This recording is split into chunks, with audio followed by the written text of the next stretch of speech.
ಓಂ ಶಾಂತಿ. ಇಂದಿನ ದಿನಾಂಕ 23/9/2021. ಮಧುರ ಮಕ್ಕಳೇ, ಮನ್ಮನಾಭವದ ಮಂತ್ರವನ್ನು ಪಕ್ಕಾ ಮಾಡಿಕೊಳ್ಳಿ. ಒಬ್ಬ ತಂದೆಯನ್ನು ಸದಾ ಫಾಲೋ ಮಾಡಿರಿ. ಇದೇ ತಂದೆಗೆ ಸಹಯೋಗಿಗಳಾಗುವುದಾಗಿದೆ. ಪ್ರಶ್ನೆ: ಪುರುಷೋತ್ತಮರಾಗುವ ಸಹಜ ಮತ್ತು ಶ್ರೇಷ್ಠ ಪುರುಷಾರ್ಥ ಏನಾಗಿದೆ? ಉತ್ತರ: ಪುರುಷೋತ್ತಮರಾಗುವಂತಹ ಮಕ್ಕಳೇ, ನೀವು ಸದಾ ಶ್ರೀಮತದಂತೆ ನಡೆಯುತ್ತಾ ಇರಿ. ಒಬ್ಬ ತಂದೆಯನ್ನು ನೆನಪು ಮಾಡಿರಿ. ಮತ್ಯಾವುದೇ ಮಾತುಗಳಲ್ಲಿ ಮಧ್ಯ ಪ್ರವೇಶ ಮಾಡಬೇಡಿ. ತಿನ್ನಿರಿ, ಕುಡಿಯಿರಿ, ಎಲ್ಲವನ್ನೂ ಮಾಡಿರಿ, ಆದರೆ ಎಲ್ಲವನ್ನೂ ನೆನಪು ಮಾಡುತ್ತಾ ಇರಿ. ಆಗ ಪುರುಷೋತ್ತಮರಾಗಿ ಬಿಡುವಿರಿ. ಯಾರ ಮೇಲೆ ಬೃಹಸ್ಪತಿ ದಶೆ ಇದೆಯೋ ಅವರೇ ಪುರುಷೋತ್ತಮರಾಗುತ್ತಾರೆ. ಅವರೆಂದು ಶ್ರೀಮತದ ಉಲ್ಲಂಘನೆ ಮಾಡುವುದಿಲ್ಲ. ಅವರಿಂದ ಯಾವುದೇ ಉಲ್ಟಾ ಕರ್ಮವಾಗುವುದಿಲ್ಲ. ಓಂ ಶಾಂತಿ. ಈ ಮಹಿಮೆಯು ಯಾರದ್ದಾಗಿದೆ? ಒಬ್ಬ ಪರಂಪಿತ ಪರಮಾತ್ಮನದು. ಯಾರು ಒಳ್ಳೆಯ ಕಾರ್ಯವನ್ನು ಮಾಡುತ್ತಾರೆಯೋ ಅವರಿಗೆ ಅವಶ್ಯವಾಗಿ ಮಹಿಮೆಯಾಗುತ್ತದೆ. ಯಾರು ಕೆಟ್ಟ ಕರ್ತವ್ಯವನ್ನು ಮಾಡುವವರೋ ಅವರ ನಿಂದನೆಯಾಗುತ್ತದೆ. ಹೇಗೆ ಅಕ್ಬರ್ ಇದ್ದನೋ ಅವನಿಗೆ ಮಹಿಮೆ ಇತ್ತು, ಔರಂಗಜೇಬನಿಗೆ ನಿಂದನೆ ಇತ್ತು. ರಾಮನಿಗೆ ಮಹಿಮೆ ಮಾಡುತ್ತಾರೆ, ರಾವಣನ ನಿಂದನೆ ಮಾಡುತ್ತಾರೆ. ಭಾರತದಲ್ಲಿಯೇ ರಾಮರಾಜ್ಯ, ರಾವಣ ರಾಜ್ಯವು ಪ್ರಸಿದ್ಧವಾಗಿದೆ. ರಾಮರಾಜ್ಯಕ್ಕೆ ಪುರುಷೋತ್ತಮ ರಾಜ್ಯವೆಂತಲೂ, ರಾವಣ ರಾಜ್ಯಕ್ಕೆ ಆಸುರಿ ರಾಜ್ಯವೆಂತಲೂ ಹೇಳುತ್ತಾರೆ. ಮಕ್ಕಳಿಗೆ ಈಗ ಸಂಗಮ ಯುಗದ ಬಗ್ಗೆ ಅರ್ಥವಾಗಿದೆ. ಇದೇ ಪುರುಷೋತ್ತಮ ಯುಗವಾಗಿದೆ. ಈ ಭಾರತವನ್ನು ಪುರುಷೋತ್ತಮವನ್ನಾಗಿ ಮಾಡಿಯೇ ತೀರಬೇಕಾಗಿದೆ. ಭಾರತದಲ್ಲಿ ಇರುವವರನ್ನು ಪುರುಷೋತ್ತಮರನ್ನಾಗಿ ಮಾಡಬೇಕಾಗಿದೆ ಮತ್ತು ಇರುವಂತಹ ಸ್ಥಾನವನ್ನು ಪುರುಷೋತ್ತಮವನ್ನಾಗಿ ಮಾಡಬೇಕಾಗಿದೆ. ಭಾರತಕ್ಕೆ ಸ್ವರ್ಗವೆಂದು ಹೇಳುತ್ತಾರೆ. ಅಲ್ಲಿರುವವರಿಗೆ ದೇವಿ ದೇವತೆ ಸ್ವರ್ಗವಾಸಿಗಳೆಂದು ಹೇಳುತ್ತಾರೆ. ಅಂದಾಗ ಇಬ್ಬರು ಉತ್ತಮರಾಗುತ್ತಾರೆ. ಎಲ್ಲರಿಗೆ ತಿಳಿದಿದೆ, ಹೊಸ ಪ್ರಪಂಚವು ಉತ್ತಮವಾಗಿರುತ್ತದೆ ಮತ್ತು ಹಳೆಯ ಪ್ರಪಂಚವು ಕನಿಷ್ಠವಾಗಿರುತ್ತದೆ. ಎಂತಹ ಪ್ರಪಂಚವೋ ಅಂತೆಯೇ ಇರುತ್ತಾರೆ. ಗಾಯನವಿದೆ, ನವಭಾರತ, ಹಳೆಯ ಭಾರತ, ಮತ್ಯಾವುದೇ ಖಂಡಕ್ಕೆ ಹೊಸ ಖಂಡವೆಂದು ಹೇಳುವುದಿಲ್ಲ. ಹೊಸ ಪ್ರಪಂಚದಲ್ಲಿ ಹೊಸ ಅಮೆರಿಕ, ಹೊಸ ಚೈನಾ ಇರುತ್ತದೆ ಎಂದಲ್ಲ. ಹೊಸ ಪ್ರಪಂಚದಲ್ಲಿ ಹೊಸ ಭಾರತವೆಂದೇ ಗಾಯನವಿದೆ. ಆದ್ದರಿಂದ ನ್ಯೂ ಇಂಡಿಯಾ ಎಂದು ಹೇಳಲಾಗುತ್ತದೆ. ಹೊಸ ಭಾರತವೆಂದೇ ಹೆಸರನ್ನು ಇಡುತ್ತಾರೆ. ಆದರೆ ಎಲ್ಲವೂ ಅರ್ಥವಿಲ್ಲದೆ ಇಡುತ್ತಾರೆ. ಈ ಸಮಯದಲ್ಲಿ ಹೊಸ ಭಾರತವು ಎಲ್ಲಿಂದ ಬಂದಿತು? ಹೊಸ ಭಾರತದಲ್ಲಿ ದೆಹಲಿಯು ಫರಿಸ್ತಾನವಾಗಿರುತ್ತದೆ. ಈಗ ಫರಿಸ್ತಾನವೆಲ್ಲಿದೆ? ನೀವು ಮಕ್ಕಳು ಇಲ್ಲಿ ಪುರುಷೋತ್ತಮರಾಗಲು ಬರುತ್ತೀರಿ. ಶ್ರೇಷ್ಠವಾದುದು ಬೃಹಸ್ಪತಿ ದಶೆಯಾಗಿದೆ. ಪುರುಷೋತ್ತಮರು ಆಗುವುದರಿಂದ ಬೃಹಸ್ಪತಿ ದಶೆಯು ಕುಳಿತುಕೊಳ್ಳುತ್ತದೆ. ನೀವು ತಿಳಿದುಕೊಂಡಿದ್ದೀರಿ, ಹೊಸ ಪ್ರಪಂಚವನ್ನು ಸ್ಥಾಪನೆ ಮಾಡುವಂತಹ ತಂದೆಯ ಮೂಲಕ ನಾವು ಬೇಹದ್ದಿನ ಸುಖವನ್ನು ತೆಗೆದುಕೊಳ್ಳುವ ಪುರುಷಾರ್ಥ ಮಾಡುತ್ತಿದ್ದೇವೆ. ಸತ್ಯಯುಗದಲ್ಲಿ ಪುರುಷೋತ್ತಮರು ಇರುತ್ತಾರೆ. ನಂತರ ಕೆಳಗಡೆ ಬಂದಾಗ ಮಧ್ಯಮ ಮತ್ತೆ ಕನಿಷ್ಠರಾಗುತ್ತಾರೆ. ನೀವು ಮಕ್ಕಳು ತಿಳಿದುಕೊಂಡಿದ್ದೀರಿ. ಈಗ ತಂದೆಯು ನಮ್ಮನ್ನು ಸತೋಪ್ರಧಾನ, ಸತ್ಯಯುಗಿ, ಸ್ವರ್ಗವಾಸಿ, ಪುರುಷೋತ್ತಮರನ್ನಾಗಿ ಮಾಡುತ್ತಿದ್ದಾರೆ. ಇದು ಬಹಳ ಬಹಳ ಸಹಜವಾಗಿದೆ. ಇದು ತಿನ್ನುವಂತಹ ಔಷಧಿಯೂ ಅಲ್ಲ, ಮಾಡುವಂತಹ ಕಾರ್ಯವೂ ಅಲ್ಲ, ಕೇವಲ ನೆನಪು ಮಾಡಬೇಕಾಗಿದೆ. ಆದ್ದರಿಂದ ಸಹಜ ನೆನಪು ಎಂದು ಹೇಳಲಾಗುತ್ತದೆ. ನೆನಪಿನಿಂದಲೇ ಪಾಪಾತ್ಮರಿಂದ ಪುಣ್ಯಾತ್ಮರಾಗಬೇಕಾಗಿದೆ. ಎಲ್ಲರಿಗೆ ಮುಕ್ತಿ ಸಿಗಬೇಕಾಗಿದೆ. ಇದು ಅವಶ್ಯವಾಗಿದೆ. ತಂದೆಯು ತಿಳಿಸುತ್ತಾರೆ, ನಾನು ಸರ್ವರ ಸದ್ಗತಿದಾತನಾಗಿದ್ದೇನೆ. ಅಂದ ಮೇಲೆ ಮನುಷ್ಯರ ಶರೀರಗಳು ಸಮಾಪ್ತಿಯಾಗುತ್ತವೆ. ಬಾಕಿ ಆತ್ಮರನ್ನು ಪವಿತ್ರರನ್ನಾಗಿ ಮಾಡಿ ಕರೆದುಕೊಂಡು ಹೋಗುತ್ತೇನೆ. ಹಿಂತಿರುಗಿ ಹೋಗುವುದಕ್ಕಾಗಿ ತಯಾರು ಮಾಡಿಕೊಳ್ಳಬೇಕಾಗಿದೆ. ತಂದೆಯು ತಯಾರಿ ಮಾಡಿಸುತ್ತಿದ್ದಾರೆ. ಏಕೆಂದರೆ ಆತ್ಮದ ರೆಕ್ಕೆಗಳು ತುಂಡಾಗಿ ಬಿಟ್ಟಿವೆ. ಅರ್ಥಾತ್ ಆತ್ಮರು ತಮೋಪ್ರಧಾನರಾಗಿದ್ದಾರೆ. ನೀವು ಯೋಗ ಬಲದಿಂದ ಪವಿತ್ರರಾಗುವ ಪರಿಶ್ರಮ ಪಡುತ್ತೀರಿ. ಯಾರು ಮಾಡುವುದಿಲ್ಲವೋ ಅವರು ಲೆಕ್ಕವನ್ನು ಕೊಡಬೇಕಾಗುತ್ತದೆ. ಇದರಲ್ಲಿ ಯಾವುದೇ ವಿಚಾರ ಮಾಡುವ ಮಾತಿಲ್ಲ. ತಂದೆಯಿಂದ ಪೂರ್ಣ ಆಸ್ತಿಯನ್ನು ತೆಗೆದುಕೊಳ್ಳುವುದು ಮಕ್ಕಳ ಕೆಲಸವಾಗಿದೆ. ತಂದೆಗೆ ಸಹಯೋಗಿಗಳಾಗಿ ಸಹಯೋಗ ನೀಡಬೇಕಾಗುತ್ತದೆ. ತಂದೆಯದು ಸಹಯೋಗ ಮತ್ತು ಮಕ್ಕಳದು ಸಹಯೋಗ ಬೇಕಾಗಿದೆ. ಹೇಗೆ ಸಹಯೋಗ ಕೊಡುವುದು ಎಂಬುದಕ್ಕೆ ತಂದೆಯನ್ನು ನೋಡಿ ಫಾಲೋ ಮಾಡಬೇಕಾಗಿದೆ. ಎಲ್ಲರಿಗೆ ಪುರುಷೋತ್ತಮರಾಗಲು ನನ್ನ ಮಂತ್ರವನ್ನು ಕೊಡುತ್ತಾ ಹೋಗಿರಿ.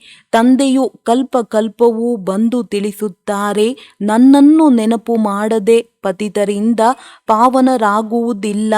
ನಾನು ಯಾವುದೇ ಗಂಗಾ ಸ್ನಾನ ಮಾಡಿಸುತ್ತೇನೆಯೇ? ಕೇವಲ ಮಹಾಮಂತ್ರವನ್ನು ನೆನಪು ಮಾಡಬೇಕಾಗಿದೆ. ಮನ್ಮನಾಭವ ಇದರ ಅರ್ಥವಾಗಿದೆ. ನನ್ನನ್ನು ನೆನಪು ಮಾಡಿದರೆ ನೀವು ಪಾವನರಾಗಿ ಪುರುಷೋತ್ತಮರಾಗಿ ಸ್ವರ್ಗದ ಮಾಲೀಕರಾಗುವಿರಿ. ಸ್ತ್ರೀ ಪುರುಷರಿಬ್ಬರು ಪವಿತ್ರ ಪ್ರವೃತ್ತಿಯ ಮಾಲೀಕರಾಗುತ್ತೀರಿ. ತಂದೆಯು ಇವೆಲ್ಲ ಮಾತುಗಳನ್ನು ವಿವರವಾಗಿ ತಿಳಿಸುತ್ತಾರೆ. ನೀವು ಪ್ರಾಕ್ಟಿಕಲ್ನಲ್ಲಿ ಆಗುತ್ತೀರಿ. ನಿಮಗೆ ತಿಳಿದಿದೆ, ಭಗವಂತನು ಬಂದು ಮಕ್ಕಳನ್ನು ಪುರುಷೋತ್ತಮರನ್ನಾಗಿ ಮಾಡಿದ್ದಾರೆ. ಆದ್ದರಿಂದಲೇ ಪತಿತರನ್ನು ಪಾವನರನ್ನಾಗಿ ಮಾಡುವ ಪತಿತ ಪಾವನನೇ ಬನ್ನಿ ಎಂದು ಕರೆಯುತ್ತಾರೆ. ಪುರುಷೋತ್ತಮ ಮಾಸಕ್ಕೆ ಬಹಳ ಮಹಿಮೆಯನ್ನು ಹೇಳುತ್ತಾರಲ್ಲವೇ? ಅಂದಾಗ ಈ ಪುರುಷೋತ್ತಮ ಯುಗಕ್ಕೆ ಬಹಳ ಮಹಿಮೆ ಇದೆ. ಕಲಿಯುಗ ಅರ್ಥಾತ್ ರಾತ್ರಿಯ ನಂತರ ಅವಶ್ಯವಾಗಿ ದಿನವೂ ಬರಬೇಕಾಗಿದೆ. ದುಃಖದ ನಂತರ ಸುಖವು ಬರುತ್ತದೆ. ಈ ಶಬ್ದವು ಸ್ಪಷ್ಟವಾಗಿದೆ. ಸ್ತ್ರೀ ಪುರುಷರಿಬ್ಬರು ಉತ್ತಮರಿಗಿಂತಲೂ ಉತ್ತಮರು, ಶ್ರೇಷ್ಠಾತಿ ಶ್ರೇಷ್ಠ ಆಗುತ್ತಾರೆ. ಏಕೆಂದರೆ ಪ್ರವೃತ್ತಿ ಮಾರ್ಗವಾಗಿದೆ. ಸತ್ಯಯುಗವಂತೂ ಪ್ರಸಿದ್ಧವಾಗಿದೆ. ಅದಕ್ಕೆ ಸುಖಧಾಮವೆಂದು ಹೇಳಲಾಗುತ್ತದೆ. ಸನ್ಯಾಸಿಗಳಂತೂ ದ್ವಾಪರದಲ್ಲಿ ಬರುತ್ತಾರೆ. ಸನ್ಯಾಸವನ್ನು ಧಾರಣೆ ಮಾಡಿ ಉತ್ತಮರಾಗುತ್ತಾರೆ. ಆದ್ದರಿಂದ ಪತಿತ ಮನುಷ್ಯರು ಹೋಗಿ ಅವರಿಗೆ ತಲೆಬಾಗುತ್ತಾರೆ. ಪವಿತ್ರರ ಮುಂದೆ ಅಪವಿತ್ರರು ತಲೆಬಾಗಿಸುತ್ತಾರೆ. ಇದು ಸಾಮಾನ್ಯ ಮಾತಾಗಿದೆ. ಪತಿತ ಪಾವನ ತಂದೆಯನ್ನು ಅರಿತುಕೊಳ್ಳದೆ ಇರುವ ಕಾರಣ ಗಂಗೆಯನ್ನು ಪತಿತ ಪಾವನಿ ಎಂದು ತಿಳಿದು ತಲೆಬಾಗುತ್ತಾರೆ. ನದಿ ಮತ್ತು ಸಾಗರದ ಮೇಳವು ಆಗುತ್ತದೆ. ನೀವು ಮಕ್ಕಳಿಗೆ ತಂದೆಯು ಬಹಳ ಸ್ಪಷ್ಟ ಮಾಡಿ ತಿಳಿಸುತ್ತಾರೆ. ಮತ್ತೆ ಹೇಳುತ್ತಾರೆ, ಕೋಟಿಯಲ್ಲಿ ಕೆಲವರು, ಕೆಲವರಲ್ಲಿಯೂ ಕೆಲವರೇ ತಿಳಿದುಕೊಳ್ಳುವರು. ಅದರಲ್ಲಿಯೂ ಆಶ್ಚರ್ಯವೆನಿಸುವಂತೆ ಹೇಳಿ ಕೇಳಿ ನಡೆದು ಮತ್ತೆ ವಿಚ್ಛೇದನವನ್ನು ಕೊಟ್ಟು ಹೊರಟು ಹೋಗುತ್ತಾರೆ. ಡಿಸ್ಸರ್ವಿಸ್ ಮಾಡುತ್ತಾರೆ. ಸರ್ವಿಸ್ ಮತ್ತು ಡಿಸ್ಸರ್ವಿಸ್ ಎರಡೂ ಆಗುತ್ತದೆ. ಅನೇಕರು ಬಿಟ್ಟು ಹೋಗುತ್ತಾರೆ. ಯಾರು ತಂದೆಯನ್ನು ಅರಿತುಕೊಳ್ಳುವುದಿಲ್ಲ. ನೀವು ಪಾಪಾತ್ಮರಿಂದ ಪುಣ್ಯಾತ್ಮರಾಗುತ್ತೀರಿ. ಮತ್ತೆ ಮಕ್ಕಳೇ ಕುಳಿತು ವಿಘ್ನಗಳನ್ನು ಹಾಕುತ್ತಾರೆ. ಡಿಸ್ಸರ್ವಿಸ್ ಮಾಡುತ್ತಾರೆಂದರೆ ಎಷ್ಟು ಮಹಾನ್ ಪಾಪವಾಗುತ್ತದೆ. ರಾವಣನು ಎಲ್ಲರನ್ನೂ ಮಹಾ ಪಾಪಿಗಳನ್ನಾಗಿ ಮಾಡುತ್ತಾನೆ. ಆದರೆ ಯಾರು ಮಕ್ಕಳಾಗಿಯೂ ಡಿಸ್ಸರ್ವಿಸ್ ಮಾಡುವರೋ ಅವರಿಗಾಗಿ ಧರ್ಮರಾಜಪುರಿಯಲ್ಲಿ ತೀರ್ಮಾನವು ನಡೆಯುತ್ತದೆ. ಭಕ್ತಿ ಮಾರ್ಗದಲ್ಲಿ ಇಷ್ಟು ಕಠಿಣ ಶಿಕ್ಷೆಯು ಸಿಗುವುದಿಲ್ಲ. ಆದರೆ ಇಲ್ಲಿ ತಂದೆಯ ಮಕ್ಕಳಾಗಿಯೂ ಮತ್ತೆ ಡಿಸ್ಸರ್ವಿಸ್ ಮಾಡುತ್ತಾರೆಂದರೆ ತಂದೆಗೆ ಬಲಭುಜ ಧರ್ಮರಾಜನಾಗಿದ್ದಾರೆ. ಆದ್ದರಿಂದ ತಂದೆಯು ಹೇಳುತ್ತಾರೆ, ಮಕ್ಕಳೇ, ನನ್ನ ಸೇವೆಯಲ್ಲಿ ಸಹಯೋಗಿಗಳಾಗಿ ಮತ್ತೆ ಉಲ್ಟಾ ಕರ್ಮ ಮಾಡಬಾರದು. ಡಿಸ್ಸರ್ವಿಸ್ ಮಾಡುತ್ತೀರೆಂದರೆ ಮತ್ತೆ ಅಬಲೆಯರ ಮೇಲೆ ವಿಘ್ನ ಹಾಕುವುದು. ಮಾತೆಯರ ಮೇಲೆ ತಂದೆಗೆ ದಯೆ ಬರುತ್ತದೆ. ಭಗವಂತನು ದ್ರೌಪದಿಯ ಕಾಲನ್ನು ಒತ್ತಿದರಲ್ಲವೇ, ನಮ್ಮನ್ನು ಅಪವಿತ್ರರನ್ನಾಗಿ ಮಾಡುತ್ತಾರೆ, ರಕ್ಷಿಸು ಎಂದು ಕರೆದಳಲ್ಲವೇ. ತಂದೆಯು ಮಾತೆಯರ ತಲೆಯ ಮೇಲೆ ಕಳಸವನ್ನು ಇಡುತ್ತಾರೆ. ಮೊದಲು ಮಾತೆ, ನಂತರ ಪುರುಷರು. ಆದರೆ ಈಗಿನ ಕಾಲದಲ್ಲಿ ಪುರುಷರಲ್ಲಿ ಬಹಳ ಅಭಿಮಾನವಿದೆ. ನಾನು ಸ್ತ್ರೀಯ ಗುರುವಾಗಿದ್ದಾನೆ, ಪತಿ ಈಶ್ವರನಾಗಿದ್ದೇನೆ, ಸ್ತ್ರೀಯು ನನ್ನ ದಾಸಿಯಾಗಿದ್ದಾಳೆ. ಆದರೆ ಇಲ್ಲಿ ತಂದೆಯು ನಿರಹಂಕಾರಿಯಾಗಿ ಮಾತೆಯರ ಕಾಲನ್ನು ಒತ್ತುತ್ತಾರೆ. ಹೇಳುತ್ತಾರೆ, ನೀವು ಸುಸ್ತಾಗಿ ಬಿಟ್ಟಿದ್ದೀರಿ. ನಾನು ನಿಮ್ಮ ದಣಿವನ್ನು ದೂರ ಮಾಡುವುದಕ್ಕಾಗಿ ಬಂದಿದ್ದೇನೆ. ನೀವು ಮಾತೆಯರನ್ನು ಎಲ್ಲರೂ ತಿರಸ್ಕಾರ ಮಾಡಿದರು. ಸನ್ಯಾಸಿಗಳು ಸ್ತ್ರೀಯನ್ನು ಬಿಟ್ಟು ಹೊರಟು ಹೋಗುತ್ತಾರೆ. ಯಾರಿಗಾದರೂ 5-7 ಮಂದಿ ಮಕ್ಕಳಿದ್ದರೆ ಸಂಭಾಲನೆ ಮಾಡಲು ಸಾಧ್ಯವಾಗದಿದ್ದರೆ ಬೇಸತ್ತು ಬಿಟ್ಟು ಹೊರಟು ಹೋಗುತ್ತಾರೆ. ರಚನೆ ಮಾಡಿ ಮತ್ತೆ ಅವರನ್ನು ಅಲೆಯುವಂತೆ ಮಾಡಿ ಹೋಗುತ್ತಾರೆ. ತಂದೆಯು ತಿಳಿಸುತ್ತಾರೆ, ನಾನು ಯಾರನ್ನೂ ಅಲೆಸುವುದಿಲ್ಲ. ನಾನು ಎಲ್ಲರ ದುಃಖಹರ್ತ ಸುಖಕರ್ತನಾಗಿದ್ದೇನೆ. ಮಾಯೆಯು ಬಂದು ದುಃಖಿಯನ್ನಾಗಿ ಮಾಡುತ್ತದೆ. ಇದು ಸಹ ಆಟವಾಗಿದೆ. ಅಜ್ಞಾನ ಕಾಲದಲ್ಲಿ ಭಗವಂತನೇ ಸುಖ ದುಃಖ ಕೊಡುತ್ತಾರೆಂದು ಮನುಷ್ಯರು ತಿಳಿದುಕೊಳ್ಳುತ್ತಾರೆ. ಆದರೆ ಈಶ್ವರ ತಂದೆಯು ಈ ವ್ಯವಹಾರ ಮಾಡುವುದಿಲ್ಲ. ಇದಂತೂ ನಿಮ್ಮದೇ ಕರ್ಮಗಳ ಅನುಸಾರ ಮಾಡಲ್ಪಟ್ಟಿರುವ ನಾಟಕವಾಗಿದೆ. ಯಾರು ಎಂತಹ ಕರ್ಮ ಮಾಡುವರೋ ಅಂತಹ ಫಲವನ್ನು ಪಡೆಯುತ್ತಾರೆ. ಈ ಸಮಯದಲ್ಲಿ ಶ್ರೇಷ್ಠ ಕರ್ಮವನ್ನು ಮಾಡುವ ಮಾತಾಗಿದೆ. ಕರ್ಮವನ್ನು ಕುಟುಕುವ ಮಾತಿಲ್ಲ. ಯಾರಾದರೂ ರೋಗಿಯಾಗುತ್ತಾರೆ, ದಿವಾಳಿ ಆಗುತ್ತಾರೆಂದರೆ ಅಯ್ಯೋ ನನ್ನ ಕರ್ಮವೇ ಎಂದು ಕರ್ಮವನ್ನು ಕುಟುಕುತ್ತಾರೆ. ನೀವು ಮಕ್ಕಳು ಎಷ್ಟು ಸೌಭಾಗ್ಯಶಾಲಿ ಆಗಿದ್ದೀರಿ. ನೀವು 21 ಜನ್ಮಗಳವರೆಗೆ ಎಂದೂ ಕರ್ಮವನ್ನು ಕುಟುಕುವುದಿಲ್ಲ. ಎಷ್ಟು ದೊಡ್ಡ ಫಲವಾಗಿದೆ ಅಂದ ಮೇಲೆ ತಂದೆಯ ಶ್ರೀಮತದಂತೆ ನಡೆಯಬೇಕಾಗಿದೆ. ತಂದೆಯು ಮತ್ಯಾವುದೇ ಮಾತಿನಲ್ಲಿ ಮಧ್ಯಪ್ರವೇಶ ಮಾಡುವುದಿಲ್ಲ. ತಿನ್ನಿರಿ, ಕುಡಿಯಿರಿ, ಏನಾದರೂ ಮಾಡಿರಿ, ಕೇವಲ ತಂದೆ ಮತ್ತು ಆಸ್ತಿಯನ್ನು ನೆನಪು ಮಾಡಿರಿ. ನಾವು ಪತಿತರಾಗಿದ್ದೇವೆಂದು ಹೇಳುತ್ತೀರಿ. ಅಂದ ಮೇಲೆ ತಂದೆಯು ಪಾವನರಾಗುವ ಯಾವ ಯುಕ್ತಿಯನ್ನು ತಿಳಿಸುತ್ತಾರೆಯೋ ಅದರಂತೆ ನಡೆಯಿರಿ. ಇಲ್ಲಿ ಕೇವಲ ನೆನಪು ಮಾಡುವ ಪರಿಶ್ರಮವಿದೆ. ಮಾಯೆಯ ಬಿರುಗಾಳಿಗಳಿಗೆ ಹೆದರಬಾರದು. ಗುಪ್ತ ಪರಿಶ್ರಮವಿದೆ. ಜ್ಞಾನವು ಗುಪ್ತವಾಗಿದೆ. ಮುರುಳಿಯನ್ನು ನುಡಿಸುವುದಂತೂ ಪ್ರತ್ಯಕ್ಷವಾಗಿದೆ. ಆದರೆ ಈ ವಾಣಿಯಿಂದ ನೀವು ಪಾವನರಾಗುವುದಿಲ್ಲ. ನೆನಪಿನಿಂದಲೇ ಪಾವನರಾಗುತ್ತೀರಿ. ಆದ್ದರಿಂದ ಬೇಹದ್ದಿನ ತಂದೆಯನ್ನು ನೆನಪು ಮಾಡಿರಿ ಮತ್ತು ಸಹಯೋಗಿಗಳು ಆಗಬೇಕು. ಆತ್ಮಿಕ ಆಸ್ಪತ್ರೆ ಮತ್ತು ಯೂನಿವರ್ಸಿಟಿಯನ್ನು ತೆರೆಯುವ ಪುರುಷಾರ್ಥ ಮಾಡಿರಿ. ಯಾವುದೇ ಒಳ್ಳೆಯ ಜಾಗವಿದ್ದರೆ ಹೋಗಿ ಭಾಷಣ ಮಾಡಿರಿ. ನೀವು ಕೈಯಲ್ಲಿ ಪುಸ್ತಕವನ್ನು ಹಿಡಿದುಕೊಳ್ಳುವಂತಿಲ್ಲ.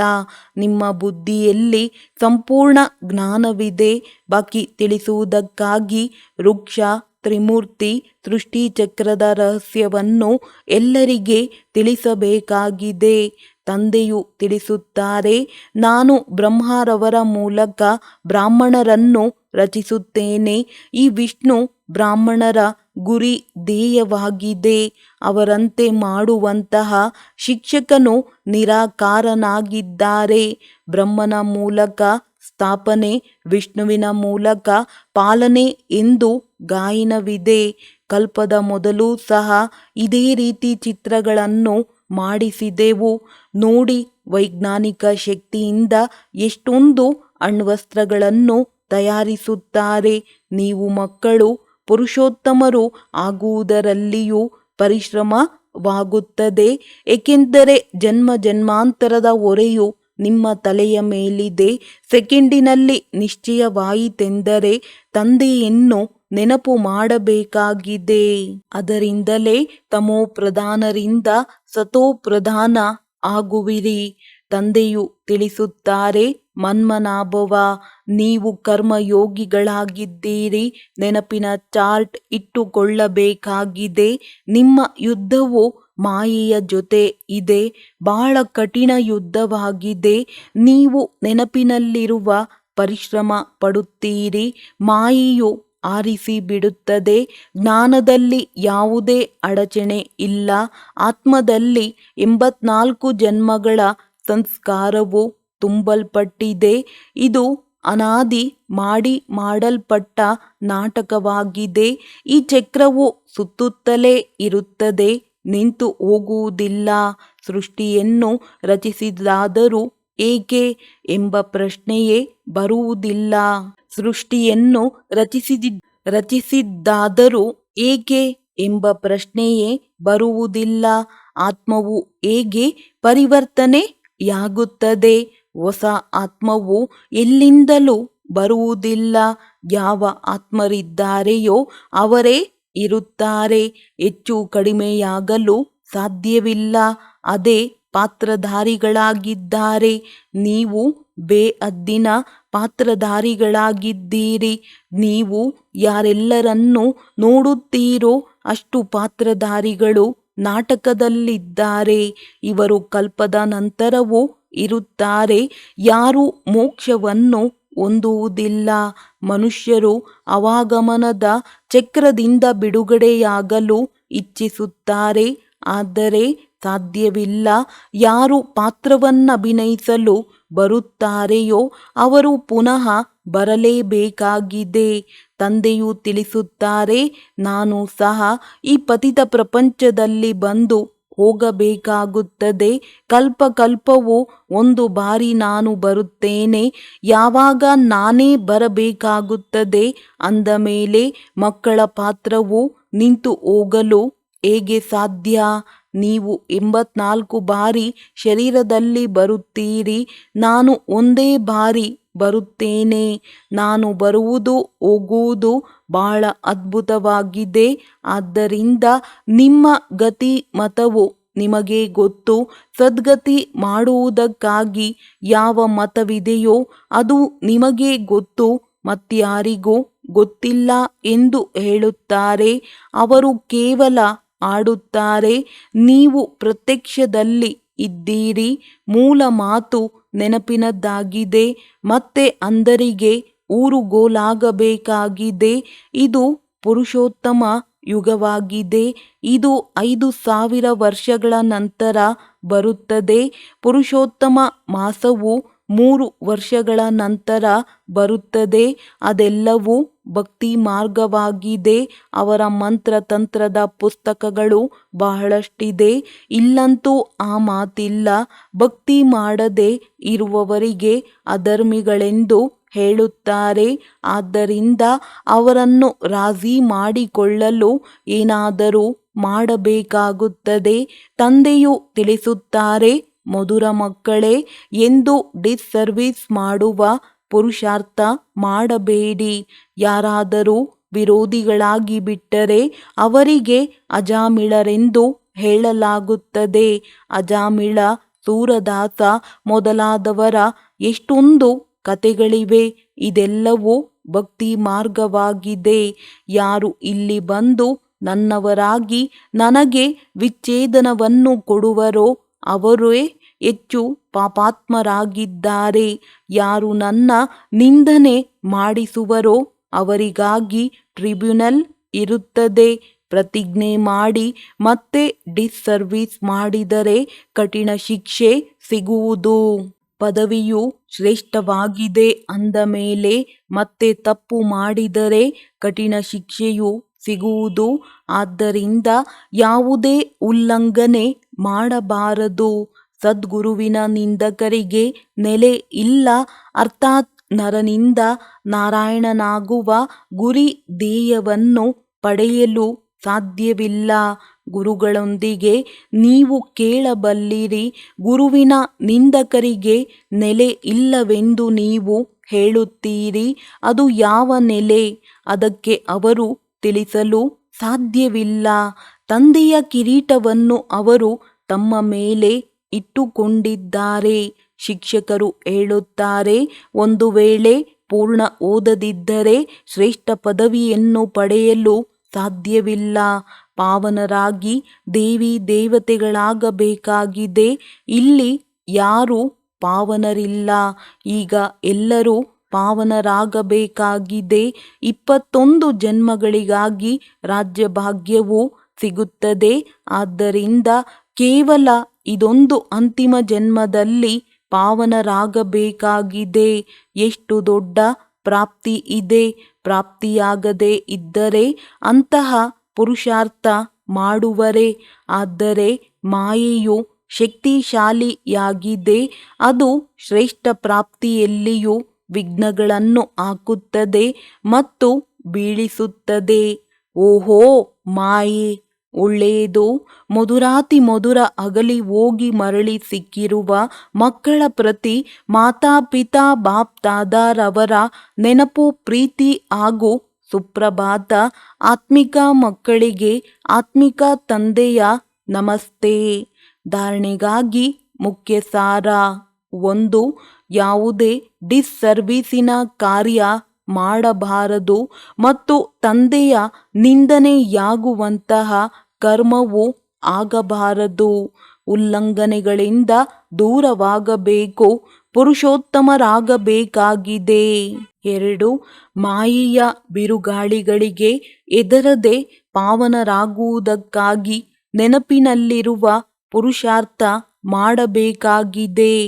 ವರದಾನ ವಿಸ್ತಾರವನ್ನು ಸಾರದಲ್ಲಿ ಸಮಾವೇಶ ಮಾಡಿಕೊಂಡು ತಮ್ಮ ಶ್ರೇಷ್ಠ ಸ್ಥಿತಿಯನ್ನಾಗಿ ಮಾಡಿಕೊಳ್ಳುವಂತಹ ತಂದೆಯ ಸಮಾನ ಲೈಟ್ ಮೈಟ್ ಹೌಸ್ ಭವ. ತಂದೆಯ ಸಮಾನ ಲೈಟ್ ಮೈಟ್ ಹೌಸ್ ಆಗುವುದಕ್ಕಾಗಿ ಯಾವುದೇ ಮಾತನ್ನು ನೋಡುತ್ತಾ ಅಥವಾ ಕೇಳುತ್ತೀರೆಂದರೆ ಅದರ ಸಾರವನ್ನು ತಿಳಿದುಕೊಂಡು 1 ಸೆಕೆಂಡಿನಲ್ಲಿ ಸಮಾವೇಶ ಮಾಡಿಕೊಳ್ಳುವ ಅಥವಾ ಪರಿವರ್ತನೆ ಮಾಡುವ ಅಭ್ಯಾಸ ಮಾಡಿರಿ.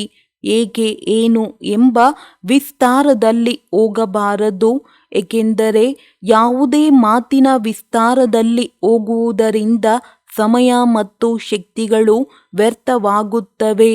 ಅಂದಾಗ ವಿಸ್ತಾರವನ್ನು ಸಮಾವೇಶ ಮಾಡಿಕೊಂಡು ಸಾರದಲ್ಲಿ ಸ್ಥಿತರಾಗುವ ಅಭ್ಯಾಸ ಮಾಡಿರಿ. ಇದರಿಂದ ಅನ್ಯ ಆತ್ಮರನ್ನು 1 ಸೆಕೆಂಡಿನಲ್ಲಿ ಸಂಪೂರ್ಣ ಜ್ಞಾನದ ಸಾರದ ಅನುಭವ ಮಾಡಿಸಬಹುದು. ಸ್ಲೋಗನ್: ತಮ್ಮ ವೃತ್ತಿಯನ್ನು ಶಕ್ತಿಶಾಲಿ ಮಾಡುತ್ತೀರೆಂದರೆ ಸೇವೆಯಲ್ಲಿ ಸ್ವತಃವಾಗಿ ವೃದ್ಧಿಯಾಗುವುದು. ಒಳ್ಳೆಯದು. ಓಂ ಶಾಂತಿ.